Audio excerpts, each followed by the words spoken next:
وہ کسی پر اتنی آسانی سے بھروسہ نہیں کر لیتے اور زیادہ پاپولیرٹی بالکل برداشت نہیں کر سکتے کسی اور کی. اسی لیے جیسا کہ آپ نے جو مثالیں دی تو یہ تو خان صاحب کا پرابلم ہے نا, یہ ان کا مائنڈ سیٹ ہے نہ کہ باقی پارٹی کے لوگوں کا. جب ٹاپ سے یہ مائنڈ سیٹ ہوگا تو پھر ظاہر ہے یہی کنفیوژن باقی نیچے بھی نظر آئے گی. میں یہ کہنے میں کوئی آر محسوس نہیں کرتا ہوں کہ اگر ان برے ایام میں اور سب سے ٹینشن برے ایام میں اگر خان صاحب جو ہیں ان کی قوت فیصلہ جو ہیں حالات کے مطابق اپراپریٹ ہوتی تو آج شاید ہم یا پی ٹی آئی یا خان صاحب یہ ایام نہ دیکھ رہے ہوتے. خان وقتی طور پہ جلدی اعتماد کرتا ہے اور اس کے فوراً بعد اگر تھوڑا سا بھی کسی نے جو ہے متنفر کرنا ہے تو ان کے کان میں بات ڈالنی ہے. اور یہاں مطلب 90% جھوٹ بولا جاتا ہے, خبریں کنکاکٹ کی جاتی ہے اور یوں جو ہیں ہر ایک کا اپنا مقصد پورا کرنے کے لیے خان کے کانوں تک وہی بات پہنچاتا ہے. ورنہ میں آپ کو بتا دوں ایک دن خان کے ساتھ جیل میں بات ہوئی تو یہ پنجاب اور کے پی میں جو گزشتہ وزرائے اعلیٰ تھے ان کے دور میں کرپشن پہ بات ہو رہی تھی تو میں نے کھل کے باتیں کی تو خان جو ہیں وہ بڑی حیرت سے مجھے دیکھنے لگا. تو میں نے کہا خان صاحب آپ کو اس کا پتہ نہیں ہے؟ تو خان صاحب جو ہے نا یہ واقعی خان صاحب ہے. مطلب یہ نا کہ اگر خان صاحب یہ بلیف رکھیں کہ بزدار جو ہیں اس کا دور بڑا عالیشان تھا اور بڑا صاف شفاف تھا تو یہ سمجھ آ سکتا ہے کہ بزدار کے دیکھیے خان کے کانوں میں کیا بات ڈالنی ہے مجھے یہ طریقے کا پتہ نہیں تھا, لیکن پی ٹی آئی میں یہ چیز میں نے دیکھ لی کہ خان کے کانوں تک کون سی بات پہنچنی چاہیے کون سی نہیں پہنچنی چاہیے یہ میں نے پھر سیکھا. میں تو بیلاک تبصرے کرتا تھا. سیکھ کے آپ کو زیادہ فائدہ تو نہیں ہوا مجھے لگتا ہے. نہیں میں ہوں ایسا ہی ہوں, میں سیکھنے کے بعد بھی وہی رہا. اچھا یہ بتائیں کہ ابھی کچھ ایسی خبریں آ رہی ہیں کہ شاید خان صاحب نے کوئی میسیجنگ باہر پہنچائی ہے کہ ان کے جو پرانے ساتھی ہیں ان کو جمع کیا جائے اور ان سے جو ہے وہ بات چیت کی جائے, تو ایسی خبر آپ کو بھی کوئی ملی ہے, کسی نے آپ کو بھی اپروچ کیا ہے؟ دیکھیے مجھے تو آج سے کوئی 5-6 ماہ قبل اپروچ کیا گیا تھا کہ آپ خان صاحب جو ہیں وہ آپ کو بلا رہے ہیں. اچھا. تو میں نے اس وقت کہا تھا کہ خان صاحب یا پی ٹی آئی جو ہیں آفیشیلی اس کو اناؤنس کر دیں, کہیں ایسا نہ ہو میں پھر چلا جاؤں اور پھر جو ہیں رسوائی کا سبب بنے کہ خان نہیں مل رہا ہے. تو دوسرا جو ہے تو میں نے پھر اس پہ بزد رہا اور جس وجہ سے میں نے پھر کہا میں 4تھی دفعہ نکالنے کے لیے نہیں جاؤں گا, تو لہٰذا میں تبھی جاؤں گا جب مجھے کہا جائے گا اور آفیشیلی اس کی اناؤنسمنٹ ہوگی. باقی جو ہیں خان صاحب اگر پرانے ساتھیوں کو بلا رہے ہیں دیکھیں یہ فواد چودھری صاحب, گورنر اسماعیل صاحب, محمود مولوی صاحب اور عامر کیانی صاحب انہوں نے پٹیشن کی ہے اور ملنے کی, اور میرا خیال یہ ہے کہ ان کا پیغام خان صاحب کو بھی شاید پہنچ چکا ہے اور یہ جب ہائی کورٹ میں آئے ہیں تو انہوں نے وہ طریقہ بھی وہی اپنایا جس سے زیادہ بوجھ جو ہیں اسٹیبلشمنٹ پہ نہیں پڑے گا ان کی ملاقات اگر کرا دی جاتی ہے. اچھا خان صاحب آپ نے بڑی یہ ماضی کی بڑی اچھی آپ نے تھوڑا سا بیک گراؤنڈ دیا.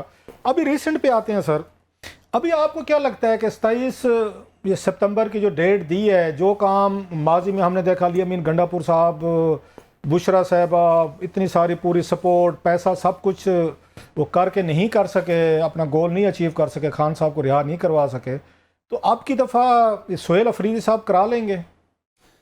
دیکھیے یہ جتنی بھی قیادت ہیں پی ٹی آئی کی موجودہ, آپ دیکھیں ایک تحریک کو کامیاب کرنے کے لیے کیا چیزیں درکار ہوتی ہے. پہلی بات کہ ایسے لوگ جن کا ماضی میں کوئی تجربہ ہو, جنہوں نے کوئی کمپین لیڈ کی ہو, جو لوگوں کو نکالنے کا ہنر جانتے ہو, جو کراؤڈ پلر ہو سکتے ہیں, جو ایک بیانیہ بنا سکتے ہیں اور اس کو پھیلا سکتے ہیں اور پاکستانی جو ہیں وہ اٹریکٹ ہو سکتے ہیں.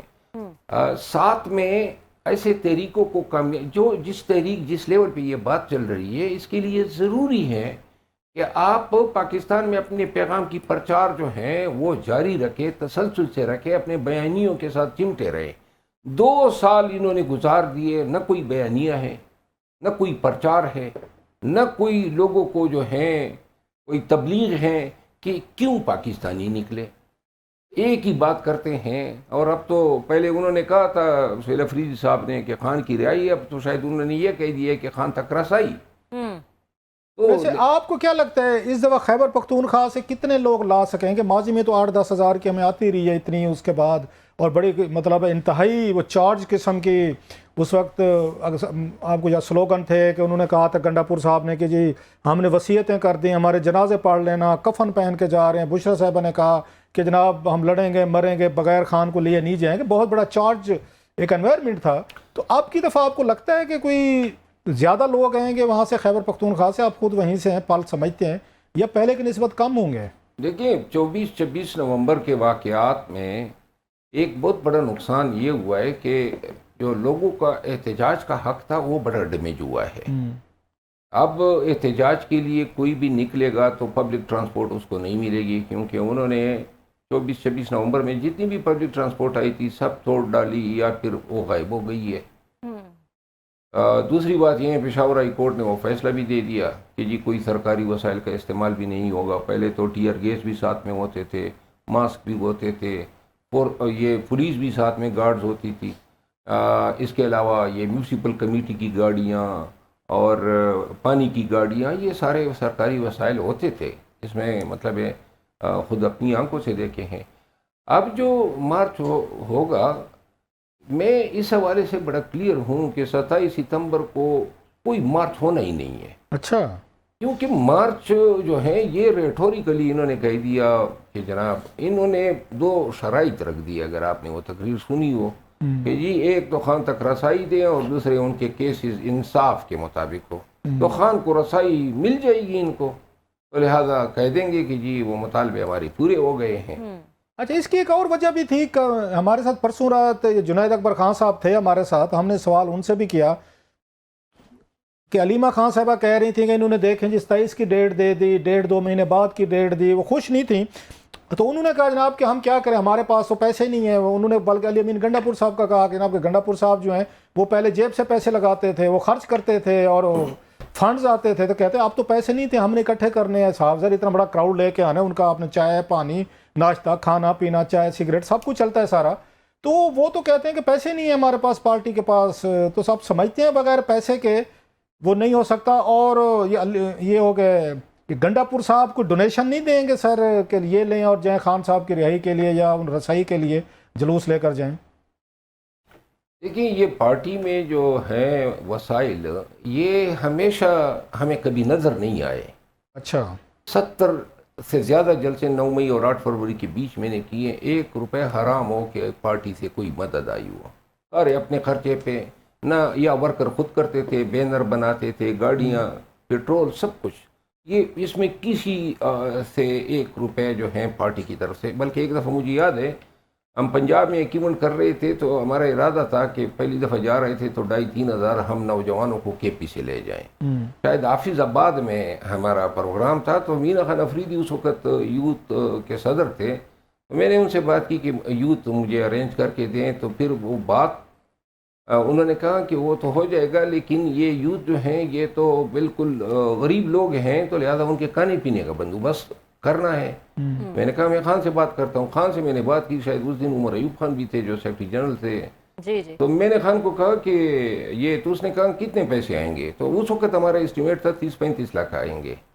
تو اس زمانے میں مجھے یاد ہے کہ امریکہ سے، یو کے سے، جگہ جگہ سے بہت تگڑی ڈونیشنز آیا کرتی تھی، لیکن وہ 35 لاکھ کا انکار ہو گیا۔ صرف یہ ایک دفعہ جو ہے خان کے نوٹس میں میں لایا تھا، باقی پارٹی میں جو ہیں چندے آ جاتے ہیں، پتہ نہیں چلتا ہے کہ کدھر چلے جاتے ہیں۔